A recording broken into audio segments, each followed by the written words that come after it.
शिवाय। हर हर महादेव। मित्रों, आज हम एक ऐसे ग्रह की बात करने जा रहे हैं जो ग्रह कुंडली में बहुत इम्पोर्टेंट है। वैसे कुंडली में सारे ही ग्रह इम्पोर्टेंट होते हैं, लेकिन इस ग्रह का अपना ही एक स्थान है, क्योंकि ये ग्रह बाकी के 8 ग्रहों से सबसे ज़्यादा खास है, क्योंकि बिना इस ग्रह के किसी भी इंसान को मोक्ष नहीं मिल सकता। हम बात करने जा रहे हैं केतु ग्रह की। मित्रों, जिस किसी की कुंडली के अंदर केतु शुभ होता है वह व्यक्ति ऊंचाइयों को प्राप्त करता है। जीवन में ऐसा कोई सुख नहीं होता जो उसे ना मिला हो। धन का सुख, संतान का सुख, अपने जीवन में आगे बढ़ने का सुख, बुलंदियां प्राप्त करने का सुख, ये सब कुछ हमें केतु ग्रह से ही तो प्राप्त होता है। वास्तविकता में तो केतु हमारे रीढ़ की हड्डी, हमारे कमर की जो हड्डी है, रीढ़ की हड्डी, उसका कारक है। केतु पाँव का कारक है। दोस्तों, केतु यदि कुंडली में खराब हो तो कहा जाता है कि रीढ़ की हड्डी का जैसे टूट जाना, यानी कि संबोधन किया गया है कि किसी व्यक्ति की रीढ़ की हड्डी का टूट जाने से मतलब है, जब रीढ़ की हड्डी टूट जाती है तो क्या होता है कि हम सीधे नहीं बैठ सकते, सीधे खड़े नहीं हो सकते, केवल लेटे रह सकते हैं। रीढ़ की हड्डी का मतलब होता है जो पूरे शरीर को उठा करके रखे, हमारे चलने फिरने में हमारी हेल्प करे। रीढ़ की हड्डी उसको भी कहा जाता है जो हमारा साथी होता है, यानी कि हमारी ताकत होता है। किसी भी पिता की संतान में उसका पुत्र उसकी रीढ़ की हड्डी होता है, क्योंकि जब पिता मुरझा जाता है, वृद्ध हो जाता है, तब उसका पुत्र उसका साथ देता है और एक रीढ़ की हड्डी एक छड़ी की तरह उसको सहारा देता है। जैसे रीढ़ की हड्डी पूरे शरीर का सहारा देती है, वैसे ही जैसे पाँव पूरे शरीर को लेकर चलते हैं, वैसे ही वो पुत्र अपने पिता को आगे लेकर के चलता है लाइफ के अंदर। यही केतु है। केतु को संतान में पुत्र माना गया है और केतु को जानवरों में कुत्ते से जोड़कर देखा गया है वफादारी को लेकर के। जैसे एक पुत्र अपने पिता को पुत्र नामक नरक में जाने से रोकता है और ऐसे कर्म करता है जिससे उसके पिता को स्वर्ग की प्राप्ति हो और उसे जीवन में सुख मिले, तभी उसका नाम पुत्र कहा गया है। वैसे ही केतु ग्रह मोक्ष कारक है। मित्रों, कुंडली के अंदर यदि केतु खराब हो जाएगा तो नाना प्रकार के दोष आएंगे। ऐसा व्यक्ति चाहे जितनी भी मेहनत करे, लेकिन मेहनत का कोई भी परिणाम उसको प्राप्त नहीं होगा। कभी कभी ऐसा भी देखा गया है कि एक ही काम को 3 से 4 बार करने के बाद ही उस काम का एक अच्छा रिजल्ट प्राप्त हो पाता है, वरना 2 से 3 बार में तो केवल असफलता ही हाथ लगती है।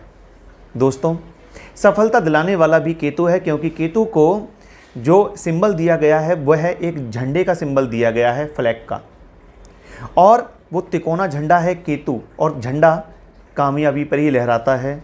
झंडा कब लहराता है? झंडा विजय का प्रतीक है। मित्रों, यदि जन्म कुंडली में केतु खराब है तो शुभ करने के लिए अनेकों उपाय बताए गए हैं, लेकिन यहाँ पर मैं आपसे चर्चा करूँगा 3 उपायों के बारे में। क्योंकि 3 उपाय इसलिए कि कभी कभी ऐसा होता है परिस्थितिवश किसी से कोई एक तरह का उपाय नहीं हो पाता, तो वह दूसरे तरह का उपाय कर सकता है। जो दूसरे तरीके के उपाय भी नहीं कर सकते, वो तीसरे प्रकार के उपाय को कर सकते हैं। इसलिए 3 उपाय मैं यहाँ पर बता रहा हूँ। केतु कुंडली में नीच के हों, खराब हों, कमज़ोर हों, किसी भी अवस्था के हों, ये तीनों उपाय शुभ फल ही देंगे, अशुभ फल नहीं देंगे। उपाय नंबर 1, जब केतु की खराबी सर चढ़ के बोल रही हो और केतु की खराबी में जब पाँव में दिक्कत हो, कमर की रीढ़ की हड्डी में दर्द रहना शुरू हो जाए, इसके अलावा कामयाबी प्राप्त होने में बाधाएं आ रही हों, आप अपनी मंजिल को प्राप्त ना कर पा रहे हों, संतान में पुत्र संतान से आपको कष्ट आ रहा हो, या आपकी पुत्र संतान को कष्ट हो, या आपके पुत्र संतान हो ही नहीं, तो आपको ये केतु की खराबी है। मित्रों, जब केतु खराब होता है तो संग में बृहस्पति और चंद्रमा को भी खराब कर देता है। इसलिए आपको केतु को शुभ रखना बेहद ज़रूरी है। केतु को शुभ करने के लिए सबसे अच्छा जो उपाय है वो ये है कि आप सड़क के जो आवारा कुत्ते हैं, उन सड़क के आवारा कुत्तों को रोजाना भोजन खिलाने का नियम बना लीजिए। फिर आप देखना आपके जीवन में कैसे बदलाव शुरू होते हैं। सुनने में बड़ा आसान सा लगता है, लेकिन याद करिए अपने बुजुर्गों को, जो सुबह घर से निकलते थे तो हाथ में रात की बासी रोटी लेकर निकलते थे और सड़क के कुत्तों को खिलाना शुरू करते थे। आज शायद ये सारे नियम धर्म बंद हो चुके हैं। तो आपको क्या नियम बनाना है कि आपको कुत्तों को भोजन कराना है। जो भी रोटी, बिस्किट, ब्रेड जो भी आसानी से उपलब्ध हो जाए वह कुत्तों को रोज़ाना खिलाइए। अगर आप इस उपाय को करते हैं तो आपको केतु के शुभ फल की प्राप्ति होगी। इसके अलावा उपाय नंबर दूसरा, केतु की खराबी बहुत ज़्यादा हो, किसी के संतान होने के बाद बार बार संतान का ना रहना, यानी कि संतान का जल्द अल्पायु होना, ये भी केतु की खराबी है। इसी के साथ साथ केतु अगर बहुत ज़्यादा खराब फल दे रहा हो तो उल्टा वाला कान, लेफ्ट कान, इसमें एक बाली पहन लें सोने की बाली धारण करें लेफ्ट कान के अंदर। जो महिलाएं जिनका केतु खराब है वह कान में हमेशा सोना पहन करके रखें। आर्टिफिशियल ज्वेलरी को ना पहना करें, सिर्फ सोना पहना करें कान के अंदर। इसी के साथ साथ जो पुरुष हैं जिनकी कुंडली में केतु खराब है वह अपना बायां कान छिदवा करके उसमें सोना धारण कर सकते हैं। इससे केतु शुभ फल देते हैं। उपाय नंबर 3, जो कि ये उपाय भी बहुत कारगर है, बहुत शुभ फल देने वाला है। तिकोने रंग की झंडी, यानी कि झंडा, छोटे छोटे झंडे तिकोने, ये झंडे आपको लेने हैं और एक झंडा एक मंगलवार को लेना है। इस प्रकार से आपको 12 मंगलवार इस नियम का पालन करना है।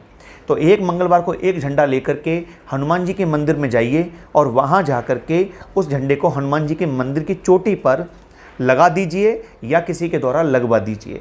यदि चोटी पर लगाना संभव ना हो तो छोटी सी झंडी ले जाएं और हनुमान जी की प्रतिमा के पास सीधे हाथ की तरफ रख दें। इसको 12 मंगलवार करिएगा, आप देखिएगा इसके बाद आपको कैसे केतु के शुभ फल मिलने शुरू हो जाएंगे। मित्रों, यदि आपने वीडियो को यहाँ तक देखा है तो कमेंट में जाके ओम नमः शिवाय जरूर लिखिएगा। कोई सुझाव है या कोई आप कुछ पूछना चाहते हैं तो आप हमें कमेंट के माध्यम से ज़रूर बताइएगा, हम उसका जवाब ज़रूर देंगे। मिलते हैं नई वीडियो में नई जानकारी के साथ, तब तक के लिए ओम नमः शिवाय, हर हर महादेव।